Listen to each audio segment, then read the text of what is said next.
Hi guys! So, kaninang umaga nga ay dumating yung aking order from Amazon. So, nabuksan ko na to kanina at nilagay ko lang sa isang tabi kasi nga busy pa ako kanina. So, ngayon nga guys, ang laman nito ay puro sunblock or sunscreen. Kasi kailangan ko talaga to. Lalo na ngayong panahon na to dito sa Saudi na super init. Mahirap na, 'di ba? Lagi pa naman akong lumalabas guys. Kaya talagang kailangan ko to. Umalis ako ng Pilipinas, wala tayong pekas, pero ngayon dumadami na yung ating melasma dahil sa sunburn. Umorder ako ng tigagalawa. Itong Nivea Sun. Lahat siya ay 50 SPF. So, kumuha ako ng dalawa nito. Dalawa. Then, dalawa din ng Nivea Luminous Even Glow. Tigalawa sila.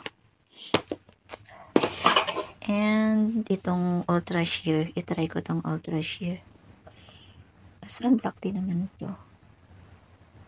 Alam nyo na, dito sa Saudi, sunblock is a must. Kailangan meron talaga nito, lalo na lagi ako nasa labas. Sobrang init na. Actually, natry ko lang naman ito na yung order sa Amazon at ginamit ko yung tabi. So, itong anim na to, nag-total siya na 174 and then divided by 4 payment. So, every month, magbabayad ako ng 43.3. So, nahulugan ko na siya ng 43.50 for 1 month. So, meron pa akong 3 months to go. So, kailangan talaga gumamit nito kasi mahirap na. Ang pangit na nga natin. Lalo pa tayong papangit. Alagaan dapat natin yung ating face, diba? Tsaka, sinubukan ko talagang itry yung tabi.